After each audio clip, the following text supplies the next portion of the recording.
नमस्कार विद्यार्थी मित्रांनो. MPSC मास्टर क्लास सिरीजमध्ये आजच्या सेशनमध्ये आपण भूगोलाचा जो सिलेबस आहे, जो अभ्यासक्रम आहे, तर त्याचं विश्लेषण घेणार आहोत की ज्याच्यामध्ये प्रिलिम्स आणि मेन्समध्ये मुख्यत्वे आपण किंवा मेन्स जी एक्झाम आहे तर त्याचा जो सिलेबस आहे तर त्याच्या बाबतीमध्ये आपण थोडंसं ॲनालिसिस करणार की कुठले कुठले मुद्दे आपल्याला अभ्यासायचे आहेत आणि कुठल्या मुद्द्यांवरती जास्त आपण भर देऊ शकतो. सो ह्याच्या बाबतीमध्ये आजच्या सेशनमध्ये आपण डिस्कशन करूया. तर आता सगळ्यात पहिल्यांदा जर पूर्वपरीक्षेचा अभ्यासक्रम जर तुम्ही पाहिला तर पूर्वपरीक्षेच्या अभ्यासक्रमामध्ये आपल्याला माहिती की हा अभ्यासक्रम अशा पद्धतीने दिलाय की महाराष्ट्र, भारत, जगाचा भूगोल आणि ज्याच्यामध्ये मुख्यत्वे महाराष्ट्राचा, भारताचा आणि जगाचा प्राकृतिक, सामाजिक आणि आर्थिक भूगोल आपल्याला करायचा आहे.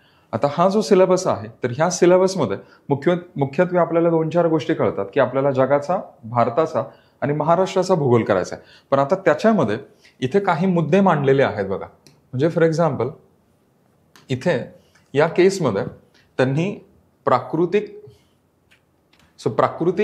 सामाजिक आणि आर्थिक भूगोल हे 3 मुद्दे दिलेले आहेत. आता हे प्राकृतिक भूगोल म्हणजे काय की प्राकृतिक भूगोल म्हणजे निसर्गाने ज्या निर्माण केलेले जे प्राकृतिक किंवा जे भौगोलिक वैशिष्ट्य आहेत, म्हणजे पर्वत, पठारं, मैदानं, नद्या, तर ह्यांच्या बाबतीमध्ये जो आपण अभ्यास करतो त्याला आपण म्हणतो प्राकृतिक भूगोल. ठीक आहे. प्राकृतिक भूगोलामध्ये पृथ्वीला किंवा प्राकृतिक रचनांना जास्त महत्त्व दिलेलं असतं. त्याच्यानंतर सामाजिक भूगोलामध्ये थोडक्यामध्ये आपण काय शिकतो की पृथ्वीवरती जे काही वेगवेगळे समाज आहेत, म्हणजे फॉर एक्झाम्पल नागरी समाज किंवा ग्रामीण समाज किंवा जे आदिवासी समाज आहे तर त्याचा जो काही अभ्यास आपण करतो दॅट इज कॉल्ड अस सामाजिक भूगोल. आणि आर्थिक भूगोल म्हणजे काय की पृथ्वीवरती जे काही वेगवेगळी आदानं असतात, म्हणजे जे काही इनपुट्स आहेत किंवा जे काही रिसोर्सेस आहेत, थोडक्यामध्ये जे काही संसाधनं आहेत की ज्यांच्या मदतीने आपण आर्थिक उत्पादन घेत असतो तर त्याला आपण म्हणतो आर्थिक भूगोल. सो तो उत्पादन वगैरे घेण्याचा हा जो भाग आहे थोडक्यामध्ये त्याला आपण म्हणतो आर्थिक भूगोल. म्हणजे काय की फॉर एक्झाम्पल खनिज संपत्तीच्या मदतीनं आपण इंडस्ट्रीजमध्ये त्याचा आपण वापर करतो किंवा मृदा संपत्तीमधून आपण पीक उत्पादन घेत असतो. सो मृदा, खनिज, जलसंसाधनं, सो ही जी काही संसाधनं आहेत त्यांचं वितरण, त्यांच्यापासून जे काही आर्थिक क्रिया आपण करतो तर त्याला आपण म्हणतो आर्थिक भूगोल. ठीक आहे. आता हा जो सिलेबस आहे हा सिलेबस समजून घेताना आपण भूगोलाला कशा पद्धतीनं आपण क्लासिफाय करतो तर ह्याच्या बाबतीमध्ये थोडंसं आपण डिटेलमध्ये डिस्कशन करूया. तर आता इथे भूगोलाचं जेव्हा आपण क्लासिफिकेशन करतो तेव्हा ह्या भूगोलाचे आपण मुख्यत्वे 2 भाग करतो. ठीक आहे. एक आहे इथे सामान्य भूगोल, ठीक आहे, आणि दुसरा आहे प्रादेशिक भूगोल. सो इथे प्रादेशिक भूगोल आहे. आता हा जो सामान्य भूगोल आहे त्याला पण आपण पुन्हा 2 भागांमध्ये क्लासिफाय करतो. आता हा जो सामान्य भूगोल आहे तर त्याच्यामध्ये एक आहे प्राकृतिक भूगोल आणि दुसरा आहे मानवी भूगोल. ठीक आहे. आता प्राकृतिक भूगोल म्हणजे काय, सामान्य भूगोलाचे 2 भाग जे आपण करतो, प्राकृतिक आणि मानवी. तर त्याच्यामध्ये प्राकृतिक भूगोल म्हणजे काय की पृथ्वीच्या प्राकृतिक रचनांचा इथे आपण अभ्यास करतो. म्हणजे इथे आपण काय काय करतो तर इथे कुठल्या कुठल्या गोष्टी येतात बघा. सगळ्यात पहिलं जर इथे तुम्ही पाहिलं तर इथे भूरूपशास्त्र, ठीक आहे, त्याच्यानंतर हवामानशास्त्र ज्याला आपण क्लायमेटॉलॉजी म्हणतो. तिसरं आहे सागरशास्त्र, ओशनोग्राफी आपण त्याला म्हणतो. चौथा आहे इथे जैवभूगोलशास्त्र किंवा जैवभूशास्त्र, बायोजिओग्राफी आपण त्याला म्हणतो. आणि 5वं आहे पर्यावरण भूगोल. सो दिस इज पर्यावरण भूगोल. सो प्राकृतिक भूगोलाचे हे 5 विभाग आपण करतो. ठीक आहे. आता त्याच्यामध्ये ह्या भूरूपशास्त्रामध्ये आपण काय शिकतो तर पृथ्वीचं जे शिलावरण आहे तर त्या शिलावरणाचा अभ्यास आपण इथे करतो. ठीक आहे. मी पुढे त्याच्याबद्दल सांगेल की काय काय काय काय एक्झॅक्टली येतं याच्यात. हवामानशास्त्रामध्ये पृथ्वीच्या वातावरणाचा आपण डिटेलमध्ये अभ्यास करत असतो ज्याला आपण ॲटमॉस्फिअर असं म्हणतो. सागरशास्त्रामध्ये पृथ्वीचं जे जलावरण आहे तर त्या जलावरणाचा आपण अभ्यास करतो. आणि जैवभूगोलशास्त्रामध्ये मुख्यत्वे पृथ्वीवरती जे जीवावरण आहे तर त्या जीवावरणाचा आपण डिटेलमध्ये इथे अभ्यास करतो. ठीक आहे. पर्यावरण भूगोलामध्ये पर्यावरणाचा डिटेलमध्ये इथे आपण अभ्यास करतो. पर्यावरण ॲज अ सब्जेक्ट म्हणून आपण वेगळं इथे अभ्यासतो सुद्धा. आता पुढे प्राकृतिक भूगोल आणि मानवी भूगोलामध्ये जर तुम्ही फरक पाहिला तर प्राकृतिक भूगोलामध्ये पृथ्वीच्या प्राकृतिक वैशिष्ट्यांचा इथे प्रायमरली आपण अभ्यास करतो. सो इथे पृथ्वीला किंवा नेचरला, निसर्गाला जास्त महत्त्व दिलेलं असतं. आता मानवी भूगोल काय, तर मानवी भूगोलामध्ये पृथ्वी किंवा निसर्ग आणि मानव यांच्यामध्ये जो सहसंबंध आहे तर त्याचा इथे अभ्यास करतो आपण, आणि त्याच्यामध्ये मानवाला जास्त प्रमाणामध्ये वेटेज दिलेलं असतं. मानवाचा जास्त पद्धतीने इथे आपण अभ्यास करतो, मानवी क्रियांचा रादर. सो आता मानवी भूगोलामध्ये काय काय येतं, तर मानवी भूगोलामध्ये जर तुम्ही पाहिलं तर इथे आहे लोकसंख्याशास्त्र, ठीक आहे, किंवा लोकसंख्या भूगोल आपण म्हणूयात, सॉरी. सो लोकसंख्या भूगोल. त्याच्यानंतर दुसरं आहे इथे वसाहत भूगोल, ठीक आहे, ज्याला आपण सेटलमेंट जॉग्राफी असं म्हणतो. Population geography, settlement geography. Then the third part is आर्थिक भूगोल, ठीक आहे, आर्थिक भूगोल.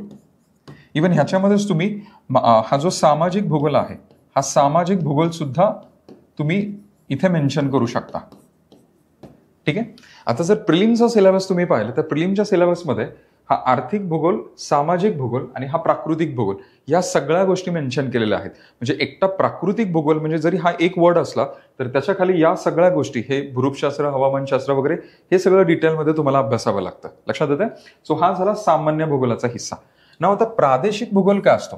प्रादेशिक भूगोल म्हणजे काय की एखादा जो प्रदेश आहे तर त्या प्रदेशाचा आपण सगळ्या दृष्टीनं आपण अभ्यास करतो. म्हणजे काय की एखादा प्रदेश आहे, म्हणजे फॉर एक्झाम्पल भारत आहे. आता भारत हा जो प्रदेश आहे, फॉर एक्झाम्पल आता शॉर्टमध्ये जस्ट, सो हा जो भारत देश आहे तर भारताचा जो भूगोल असतो तर तो इथे आपण डिटेलमध्ये अभ्यासतो. म्हणजे भारत हा जो प्रदेश आहे तर ह्या प्रदेशाचा डिटेलमध्ये जेव्हा आपण अभ्यास करतो, म्हणजे भारताचा प्राकृतिक भूगोल, भारताचा मानवी भूगोल, हा पूर्ण भाग आपण प्रादेशिक भूगोलामध्ये शिकतो. प्रादेशिक भूगोल म्हणजे काय की एखादा प्रदेश आहे, म्हणजे फॉर एक्झाम्पल भारत. सो ह्या भारताचा भूगोल याला आपण म्हणतो प्रादेशिक भूगोल. कारण भारत हा जो प्रदेश आहे तर त्या प्रदेशाला हे सगळे मुद्दे आपण लावतो. म्हणजे भारताचं भूरूपशास्त्र, हवामान कसं आहे, किंवा भारतामधले प्राणी, वनस्पती, त्यांचे जे काही वितरण आहे तर हे सगळं आपण इथे अभ्यासतो. त्याच्यानंतर भारताचा मानवी भूगोल पण याच्यासोबतच आपण अभ्यासतो. सो ज्याच्यामध्ये भारताची लोकसंख्या, भारतामधली शहरं, ग्रामीण वसाहती, नागरी वसाहती, भारतामधल्या आर्थिक क्रिया, इंडस्ट्रीज वगैरे हे सगळं आपण अभ्यासतो. So this is called as प्रादेशिक भूगोल. त्याच्यानंतर दुसरा, आता प्रादेशिक भूगोलाचा दुसरा पण एक भाग असू शकतो महाराष्ट्राचा भूगोल, ठीक आहे. सो आता महाराष्ट्राचा जो भूगोल आहे तर हा सुद्धा एक प्रादेशिक भूगोल आहे. कारण महाराष्ट्र हा एक प्रदेश आहे आणि या प्रदेशाला हे सगळे पैलू जेव्हा आपण लावतो सामान्य भूगोलाचे तर त्याला आपण म्हणतो महाराष्ट्राचा भूगोल. लक्षात आलं. सो महाराष्ट्राच्या भूगोलामध्ये जर पुस्तकांमध्ये तुम्ही पाहिलं तर तुम्हाला काय मिळेल, महाराष्ट्राचा प्रशासकीय विभाग, महाराष्ट्राचे प्राकृतिक विभाग, महाराष्ट्रातल्या नद्या, महाराष्ट्राचं हवामान, महाराष्ट्रामध्ये जे काही वनस्पती आहे त्यांचं वितरण, मृदाचं वितरण, महाराष्ट्रातले उद्योग, लोकसंख्या, ग्रामीण वसाहती, नागरीकरणाच्या समस्या, ह्या सगळ्या ज्या गोष्टी आहेत तर त्या महाराष्ट्राबद्दल जेव्हा आपण लावतो त्याला आपण म्हणतो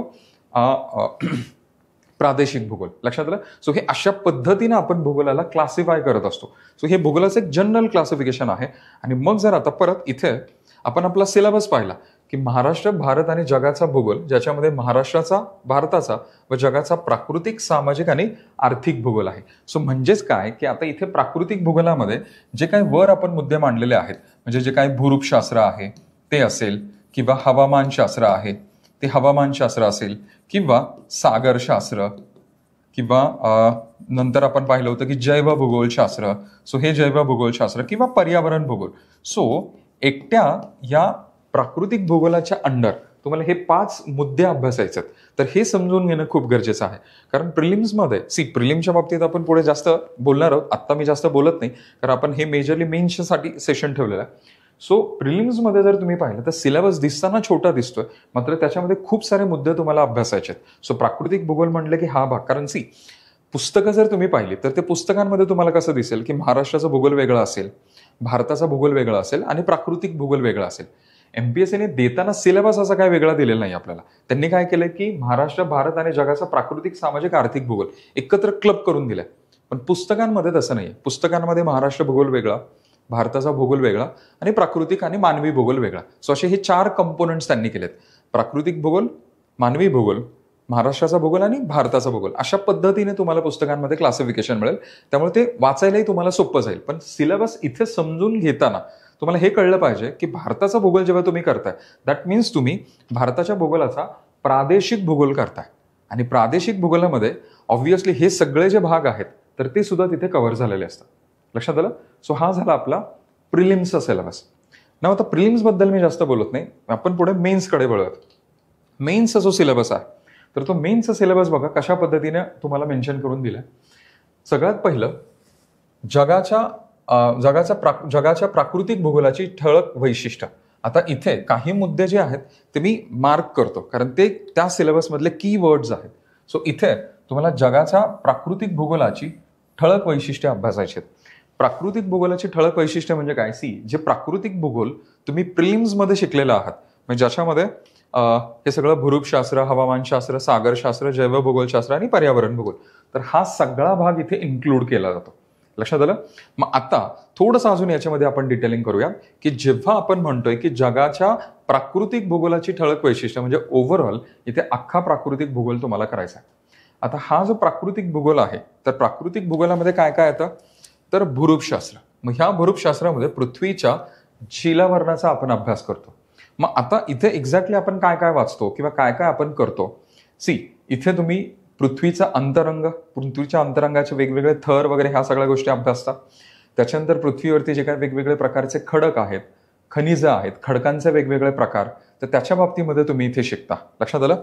त्याच्यानंतर पुढे पृथ्वीवरती जे काही वेगवेगळी भूरूपं तयार होतात, म्हणजे नदीने तयार केलेली भूरूपं, हिमनदीची भूरूपं किंवा सागरी लाटांनी निर्माण होणारी भूरूपं, कास्ट भूरूपं, हे सगळं तुम्ही इथे या भूरूपशास्त्रामध्ये अभ्यासता. त्याच्यासोबतच इथे तुम्हाला काही सिद्धांत अभ्यासावे लागतात. म्हणजे वेगनरचा खंडवहनाचा सिद्धांत आहे किंवा प्लेट टेक्टॉनिक्स थ्योरी आहे, ज्याला आपण भूविवर्तनिकी सिद्धांत असं म्हणतो. सागरतळ विस्ताराची संकल्पना असेल किंवा जलनिस्सारण प्रणाली किंवा जलनिस्सारणाची प्रारूपं कोणती कोणती असतात, तर ह्या सगळ्या गोष्टी तुम्ही इथे अभ्यासता. सो हा झाला भूरूपशास्त्राचा भाग. सो भूरूपशास्त्र हा तसा तुलनेने मोठा टॉपिक आहे, थोडासा किचकट आहे, मोठा टॉपिक आहे. लक्षात येते? त्याच्यानंतर एक महत्वाचा हिस्सा येतो हवामानशास्त्र. आता हवामानशास्त्रामध्ये पृथ्वीच्या आपण वातावरणाबद्दल अभ्यासतो. आता पृथ्वीचं वातावरण म्हणजे काय की पृथ्वीच्या भोवती जे काही हवेचं आवरण आहे त्याला आपण म्हणतो वातावरण. आणि ह्या वातावरणाचे जे काही वेगवेगळे घटक आहेत तर ते घटक आपण इथे अभ्यासतो. म्हणजे काय की स्टार्टिंग फ्रॉम ह्या वातावरणाचे जे काही वेगवेगळे थर आहेत, त्याची रचना आहे, वातावरणाचे वेगवेगळे घटक आहेत, त्याच्यामध्ये वेगवेगळे वायू, धुलीकण वगैरे, बाष्प वगैरे हे सगळं आढळतं. तर हे आपण इथे अभ्यासतो. त्याच्यानंतर वातावरणाचे जे काही घटक आहेत मग त्याच्यामध्ये वातावरणामधील हवेचं तापमान असेल, जसं ते तापमान, त्याच्यानंतर सौरतापन, त्या सौरतापनाच्या वितरणावरती परिणाम करणारे घटक किंवा पृथ्वीचा उष्णता ताळेबंद, सो औष्णिक ताळेबंद हा एक भाग आहे.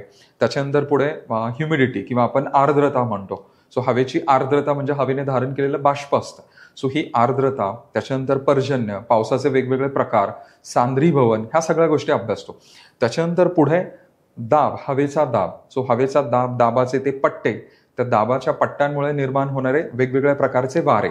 मग ते वारे सुद्धा प्राथमिक, दुय्यम, तृतीय स्तरावरती आपण त्यांना क्लासिफाय करतो, ज्याला रफली आपण वातावरणीय अभिसरण किंवा ॲटमॉस्फेरिक सर्क्युलेशन असं आपण म्हणतो. ठीक आहे? सो हे वेगवेगळ्या प्रकारचे वारे, आवर्त, प्रत्यावर्त, जेट प्रवाह, त्याच्यानंतर हवामानाच्या बाबतीमध्ये हवामानाचे वेगवेगळे विभाग आहेत जगामध्ये.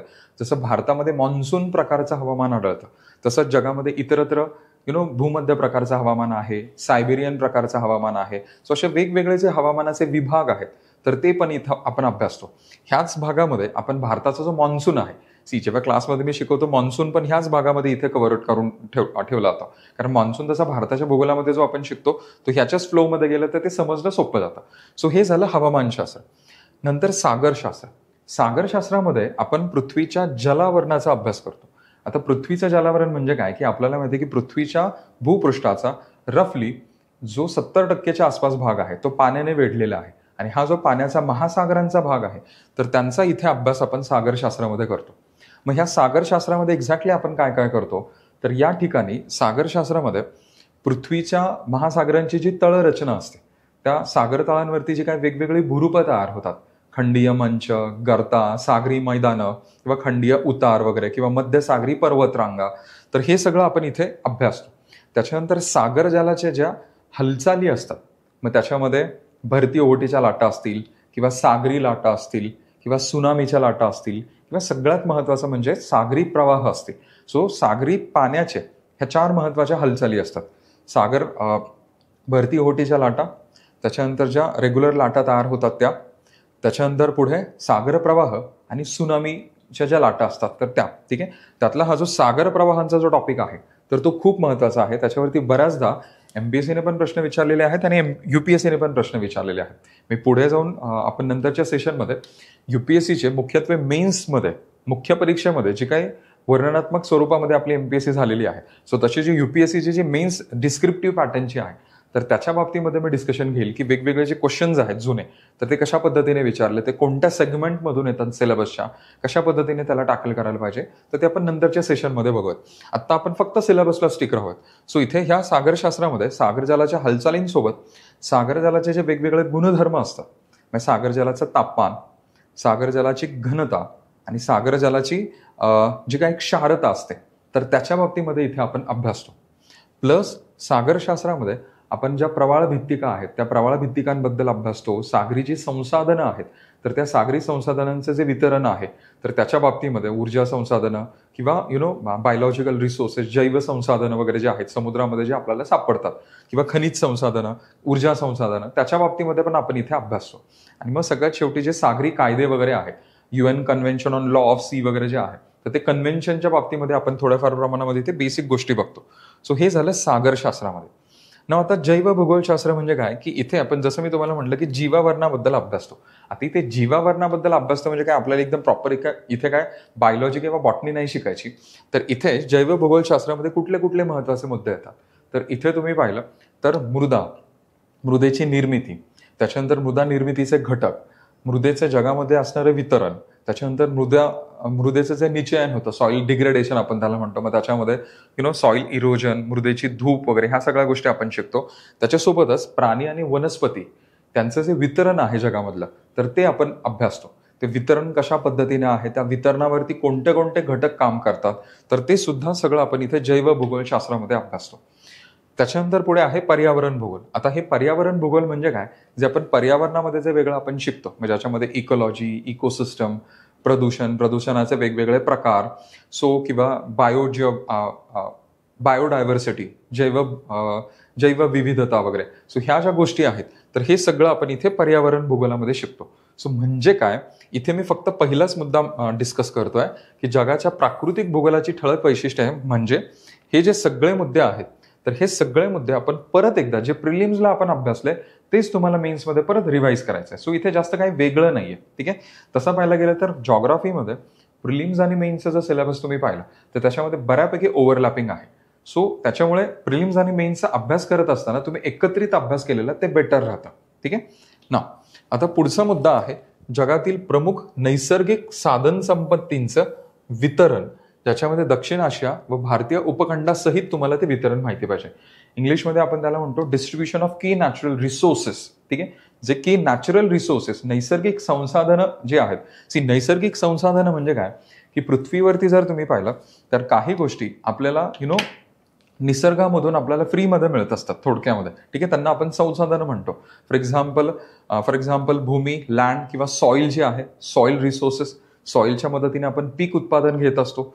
त्याच्यानंतर जी खनिज संपत्ती आहे तर त्या खनिज संपत्तीचं वितरण तुम्हाला माहिती पाहिजे, की जगामध्ये वेगवेगळ्या खंडांमध्ये, भारतामध्ये, दक्षिण आशिया किंवा आशियामध्ये जे काही वेगवेगळ्या खनिजांचं वितरण आहे ते तुम्हाला माहिती पाहिजे. त्याच्यानंतर जे व्हेजिटेशन आहे, वनसंपत्ती, त्या वनसंपत्तीचं वितरण माहिती पाहिजे. जलसंसाधनं, त्या जलसंसाधनांचं वितरण तुम्हाला माहिती पाहिजे.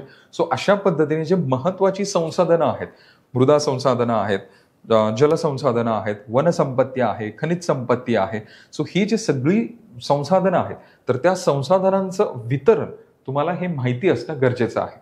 लक्षात आलं. सो ह्याच्यावरती बऱ्याचदा प्रश्न येतात. पुढच्या सेशनमध्ये मी हा जो सिलेबस आहे ह्या सिलेबसला धरून UPSCने कशा पद्धतीने मेन्समध्ये क्वेश्चन्स विचारलेले आहेत तर त्याचं पण मी एक डिस्कशन घेईल. ठीक आहे.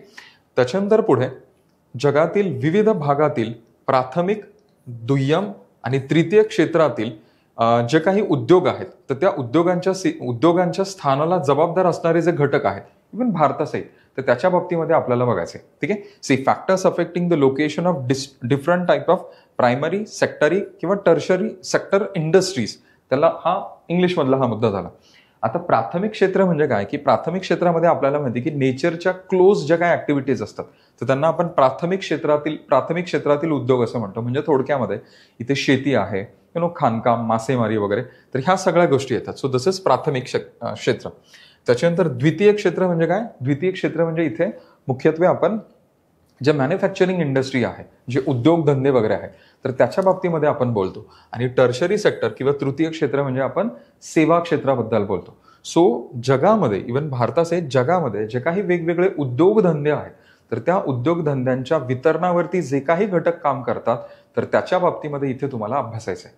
म्हणजे काय, की जगामध्ये जे काही वेगवेगळ्या इंडस्ट्रीज आहेत तर त्यांच्यावरती जर तुम्ही अफेक्ट करणारे घटक पाहिले तर कुठलीही इंडस्ट्री जेव्हा लोकेट होत असते, कुठल्याही ठिकाणी जेव्हा ती स्थाननिश्चिती करत असते, तर त्या केसमध्ये काही महत्त्वाचे फॅक्टर्स असतात. म्हणजे फॉर एक्झाम्पल त्या इंडस्ट्रीला किंवा त्या उद्योगाला लागणारा कच्चा माल असेल किंवा त्या इंडस्ट्रीला लागणारा काही भांडवल असेल, त्या इंडस्ट्रीमधून जे काही उत्पाद किंवा जे प्रॉडक्ट बाहेर आपण काढतो मॅन्युफॅक्चरिंग करून, तर त्याला विकण्यासाठी बाजारपेठ लागते. सो ती बाजारपेठ कुठे आहे, त्याच्यानंतर ह्युमन रिसोर्सेस लागतात, मनुष्यबळ किंवा लेबर आपण म्हणतो, मजूर लागतात. त्याच्यानंतर काही इंडस्ट्रीसाठी भौगोलिक काही गोष्टी असाव्या लागतात. म्हणजे फॉर एक्झाम्पल ज्यूट इंडस्ट्री जर तुम्ही पाहिले किंवा ताग उद्योग जर पाहिला तर तागाचं उत्पादन मुख्यत्वे भारतामध्ये जर तुम्ही पाहिलं तर पश्चिम बंगालमध्ये होतं. कारण तागाचं उत्पादन घेण्यासाठी खूप जास्त आर्द्रता आणि खूप जास्त पाऊस लागतो. टेम्परेचर, ह्युमिडिटी आणि रेनफॉल हे हायर साईडला लागतं आणि ते तुम्हाला वेस्ट बेंगॉलमध्ये दिसतं. सो त्याच्यामुळे त्या एरियामध्ये ती इंडस्ट्री लोकेट झालेली आहे. जसं कॉटन इंडस्ट्री ही गुजरात, महाराष्ट्रामध्ये लोकेट झालेली, तसं ज्यूट इंडस्ट्री जी आहे, ताग उद्योग जो आहे तर तो वेस्ट बेंगॉलमध्ये लोकेटेड झालेला आहे. सो कुठल्याही इंडस्ट्री जेव्हा लोकेट होत असते तर हे जे काही वेगवेगळे फॅक्टर्स आहेत, म्हणजे त्याला लागणारी बाजारपेठ असेल, काही भौगोलिक काही ॲडव्हान्टेजेस असतील किंवा काही शासकीय धोरणं पण असतील. म्हणजे कुठल्या राज्य शासनाने जर भारतामध्ये जर जास्त टॅक्स कन्सेशन दिलं तर इंडस्ट्रीज तिथे लोकेट होत असतात. ठीक आहे. सो शासकीय धोरणं हा एक फॅक्टर येतो. सो शासकीय धोरणं, त्याच्यानंतर मजूर, त्याच्यानंतर जसं मी तुम्हाला म्हणलं बाजारपेठ, मजूर, भांडवल, त्याच्यानंतर कच्चा माल. शक्यतो जे जड उद्योग असतात तर ते जड उद्योग जिथे कच्चा माल असतो तर त्याच्या जवळपास लोकेटेड असतात. कारण ट्रान्सपोर्टेशन कॉस्ट जी असते, वाहतूक खर्च, हा पण एक महत्त्वाचा फॅक्टर असतो.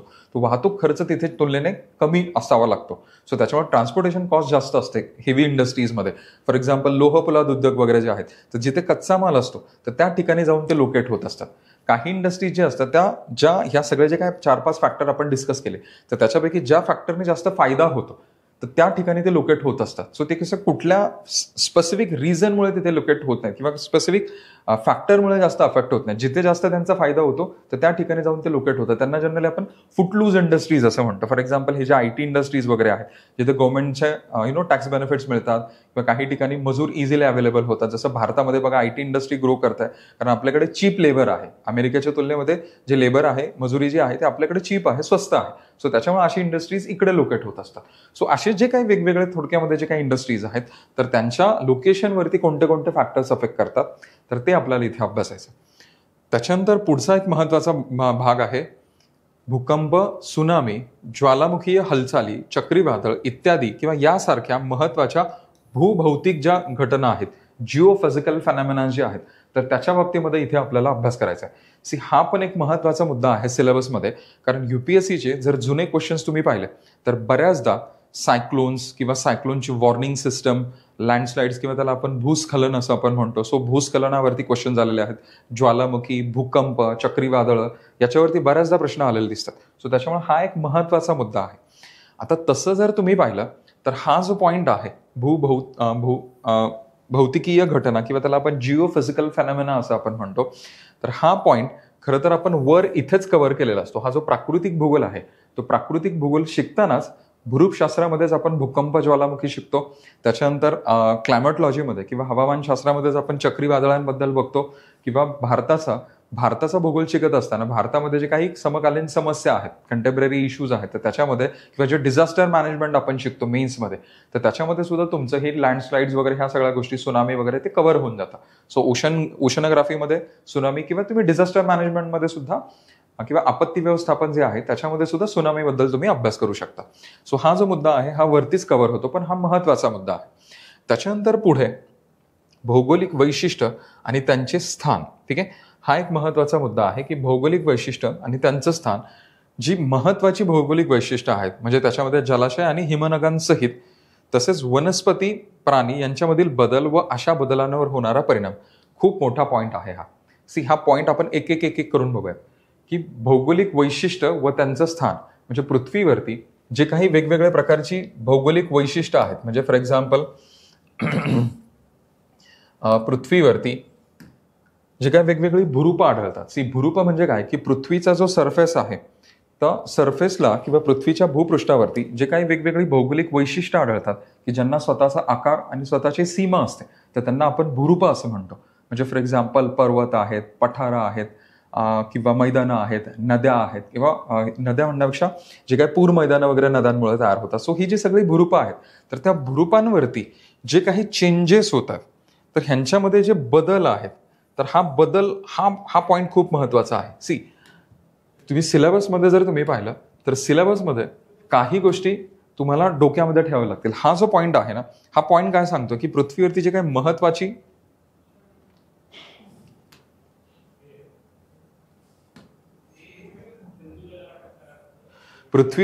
काही महत्वाची भौगोलिक वैशिष्ट्य आहेत, तर त्यांच्यामध्ये जे काही बदल होतात, ठीक आहे, तर हे बदल म्हणजे हा टॉपिक क्लायमेट चेंज बद्दल बोलतोय. आणि ह्याच्यामध्ये त्यांनी महत्वाचे मुद्दे पण मांडलेले की जलाशय जे आहेत, वॉटर बॉडीज, समुद्रामध्ये किंवा जे लेक्स आहेत किंवा नद्या आहेत किंवा जे जलस्रोत आहेत, तर त्यांच्यामध्ये कशा पद्धतीने बदल होत जातात. युपीएससीने एक प्रश्न विचारलेला की हिमालयातल्या ज्या हिमनद्या आहेत तर त्या वितळण्यामुळे भारताच्या जल उपलब्धतेवरती काय परिणाम होतोय. सो हा जो प्रश्न होता तर हा क्लायमेट चेंज बद्दल डायरेक्टली बोलत होता. ठीक आहे, किंवा हिमनग, युपीएससीने क्रायोस्पियर बद्दल एक क्वेश्चन विचारलेला. क्रायोस्पियर म्हणजे काय की पृथ्वीवरती जे हिमटोप आहेत किंवा जे आईस कॅप्स आहेत किंवा हिमाच्छादित जे प्रदेश आहेत, तर त्या हिमाच्छादित प्रदेशांना आपण क्रायोस्पियर असं म्हणतो. जसं लिथॉस्पियर किंवा हायड्रोस्पियर, ॲटमॉस्फियर आहे, तसं क्रायोस्पियर आहे. क्रायोस्पियर म्हणजे जे हिमाच्छादित प्रदेश आहेत. सो असे हे हिमाच्छादित प्रदेश आणि जे वॉटर बॉडीज आहेत तर त्यांच्यावरती काय परिणाम झालेला आहे क्लायमेट चेंजचा. इथे क्लायमेट चेंज, हवामान बदल असं मेन्शन केलेलं नाहीये, पण लक्षात घ्या ह्यांच्यामधील जो बदल आहे, ह्याच्यामध्ये त्यांनी वनस्पतींना पण टाकलंय आणि प्राणी पण टाकले. सो प्राणी, वनस्पती, इतर जी भौगोलिक वैशिष्ट्य आहेत ज्याच्यामध्ये जलाशय पण किंवा वॉटर बॉडीज आणि आईस कॅप्स हे सगळं पकडलं जातं, त्याच्यामध्ये जे काही चेंजेस होतात तर त्या चेंजेसबद्दल आपल्याला इथे सिलेबसमध्ये अभ्यासायचं आहे. थोडक्यामध्ये हा जो टॉपिक आहे हा टॉपिक क्लायमेट चेंज बद्दल बोलतोय. सो क्लायमेट चेंजचा जल उपलब्धतेवरती किंवा क्रायोस्पियरवरती किंवा अन्न सुरक्षेवरती काय परिणाम होतोय. लास्ट इयर युपीएससीने प्रश्न विचारलेला की उष्णकटिबंधीय प्रदेशामध्ये अन्न सुरक्षतेवरती हवामान बदलाचा काय परिणाम झालेला आहे. तर हा टॉपिक सिलेबसमध्ये कुठे मेन्शन नाहीये, पण हा टॉपिक इथून आलेला आहे हे डोक्यामध्ये धरा. सो जर तुम्ही मेन्सचा सिलेबस तुम्ही पाहिलं तर मेन्सच्या सिलेबसमध्ये काही जे मुद्दे आहेत ते तुम्हाला एक्स्ट्रा करावे लागतात. मग त्याच्यामध्ये हा एक टॉपिक येतो की इथे तुम्हाला क्लायमेट चेंज बद्दल थोडंसं डिटेलमध्ये माहिती पाहिजे. कारण क्लायमेट चेंज किंवा हवामान बदल ही एक रियालिटी आहे आणि ते आपल्याला आता फेस करायचे आणि त्याचे जे काही परिणाम होतात. तुम्ही ऑब्झर्व करत असाल क्लायमेट चेंजमुळे आपण बघतो की अचानक एखाद्या ठिकाणी वनव्यांचं तीव्रता वाढलेली आहे. फॉर एक्झाम्पल बघा, रिसेंटलीच कॅलिफोर्नियामध्ये जे वनवे पेटलेले आहेत तर त्याचा क्लायमेट चेंजचाच हा परिणाम आहे. 1-2 वर्षांपूर्वी पाकिस्तानमध्ये मोठे फ्लड झालेले किंवा नॉर्थ अमेरिकेच्या पश्चिम भागामध्ये हीट डोम तयार झालेले. सो हे काय आहे, किंवा आपल्याकडे पण बघा मान्सूनचा पॅटर्न बदलत चाललेला आहे. सो हे का होतंय, तर हे सगळं होतंय क्लायमेट चेंजमुळे. लक्षात आलं. ट्रॉपिकल सायक्लोन जे आहेत, उष्णकटिबंधीय आवर्त जे उष्णकटिबंधीय प्रदेशामध्ये तयार होतात, तर त्यांची तीव्रता वाढत चालली, शेतीवरती त्याचा परिणाम होत चाललाय. तर ह्या सगळ्या गोष्टी आता आजूबाजूला घडतायत आणि ते तुम्हाला माहीत असणं गरजेचं आहे. म्हणून युपीएससीने किंवा एमपीएससीने फॉर दॅट सेक हा जो सिलेबस आहे तर हा सिलेबसमध्ये हा टॉपिक क्लायमेट चेंजचा मेन्शन केलेला आहे. सो थोडक्यामध्ये आता इथे जर तुम्ही पाहिलं तर तुमच्या सिलेबसमधले जे काही महत्वाचे मुद्दे आहेत त्याला मी परत एकदा हायलाईट करतो. म्हणजे हा सिलेबस तुम्हाला लक्षात येईल पूर्णपणे की काय काय काय काय महत्वाचं आहे. तर सगळ्यात पहिलं जगाच्या प्राकृतिक भूगोलाची ठळक वैशिष्ट्ये हा तुमच्या सिलेबसमधला महत्त्वाचा मुद्दा आहे. याच्यावरती बऱ्याचदा प्रश्न येतात. पुढच्या सेशनमध्ये ते मी प्रश्न पण डिस्कस करेल. त्याच्यानंतर पुढचं जगातील प्रमुख नैसर्गिक साधन संपत्तीचं वितरण म्हणजे थोडक्यामध्ये रिसोर्सेस. ठीक आहे, या रिसोर्सेस बद्दल इथे तुम्हाला माहिती पाहिजे.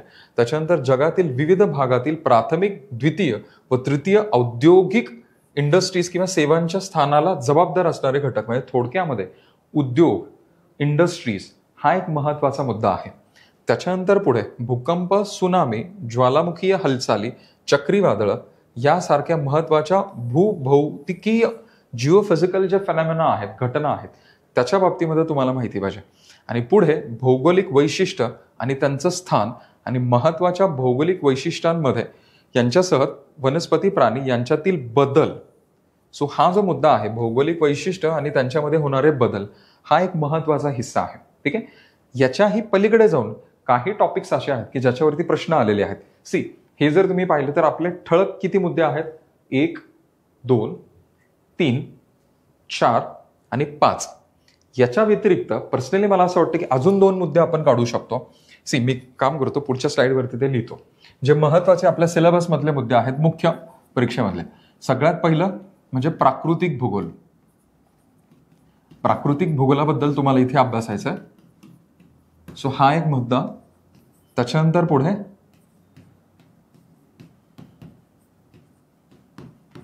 संसाधनांचं वितरण हा एक दुसरा मुद्दा होता. तिसरा उद्योग किंवा इंडस्ट्रीज, प्रायमरी, टर्शरी जे काय सेकंडरी सेक्टर त्यांचे उद्योग, त्यांच्या वितरणावरती परिणाम करणारे घटक हा तिसरा मुद्दा. चौथा जी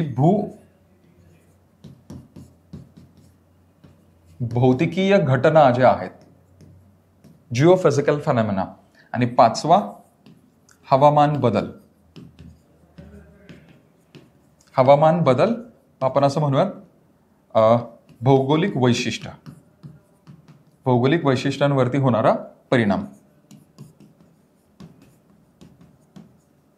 सो हे भौगोलिक वैशिष्ट्य आणि हवामान बदलाचा होणारा परिणाम.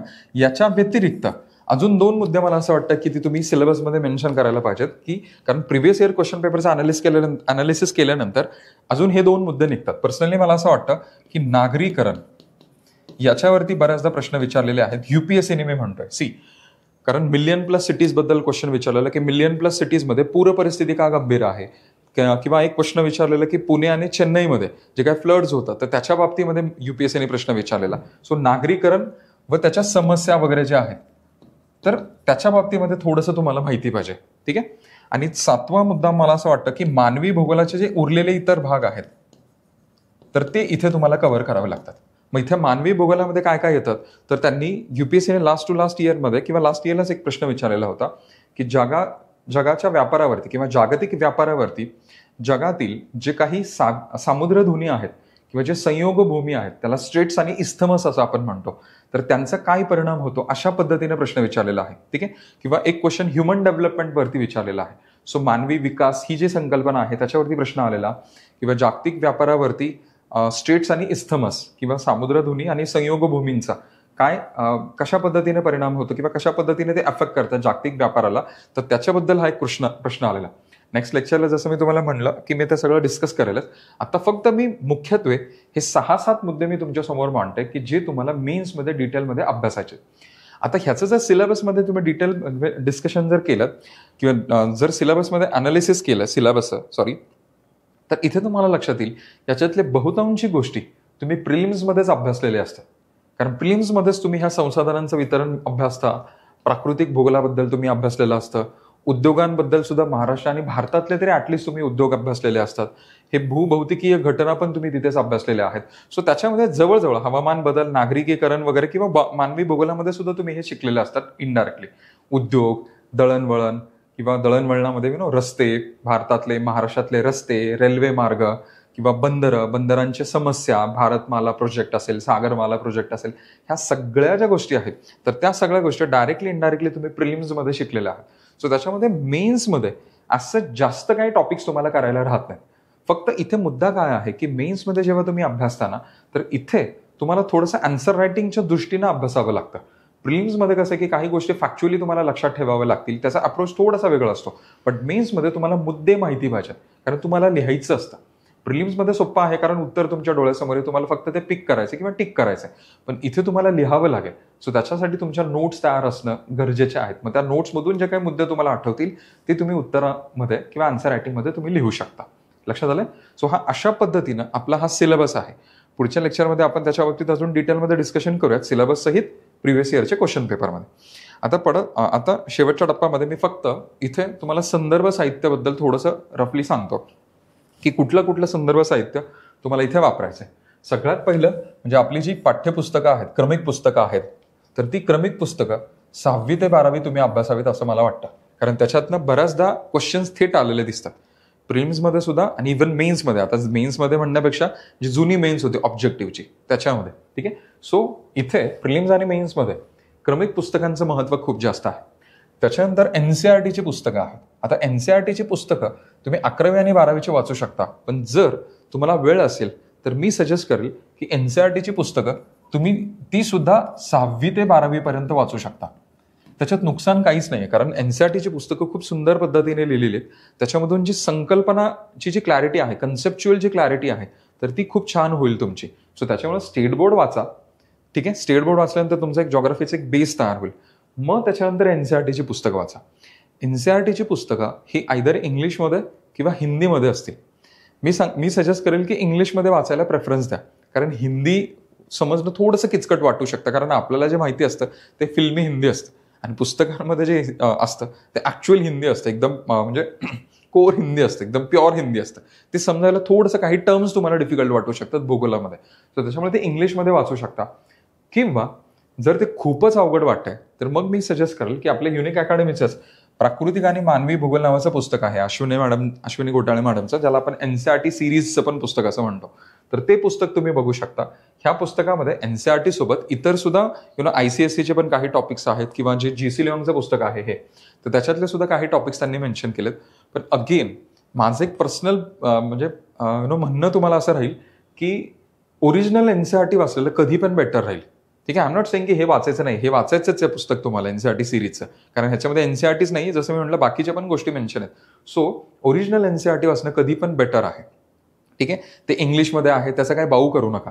नाव त्याच्यानंतर एक दुसरं पुस्तक आहे जे इंग्लिशमध्येच आहे, certificate physical and human geography by Goh Cheng Leong. So एक GC लिओंगचं हे एक पुस्तक येतं, खूप सुंदर पुस्तक आहे.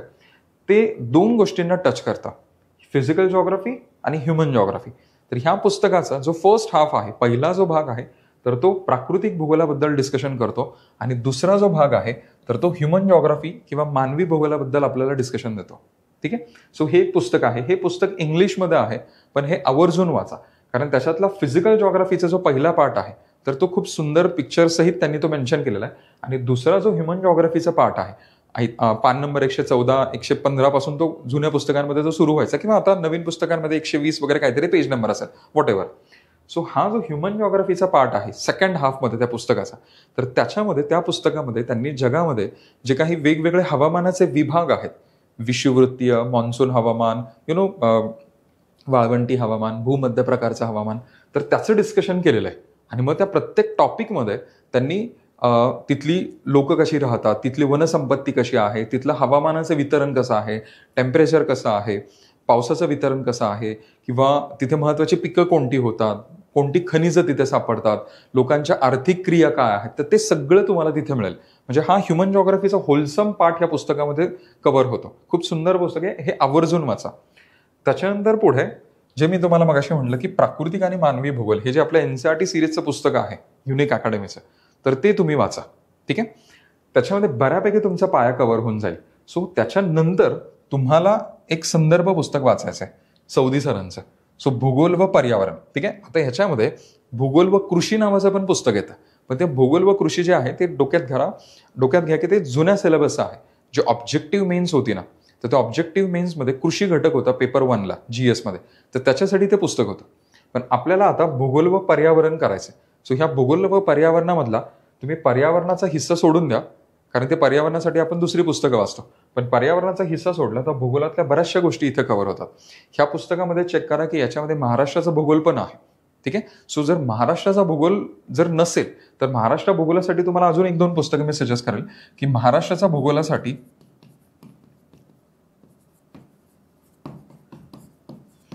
एक तर तुम्ही दीपस्तंभचं पण पुस्तक वापरू शकता. दीपस्तंभ पब्लिकेशन पाटील पाविस्कर सरांचं पुस्तक आहे. सो ते एक पुस्तक असू शकतं किंवा महाराष्ट्राच्या भूगोलाचं खतीब सरांचं पुस्तक आहे. ठीक आहे.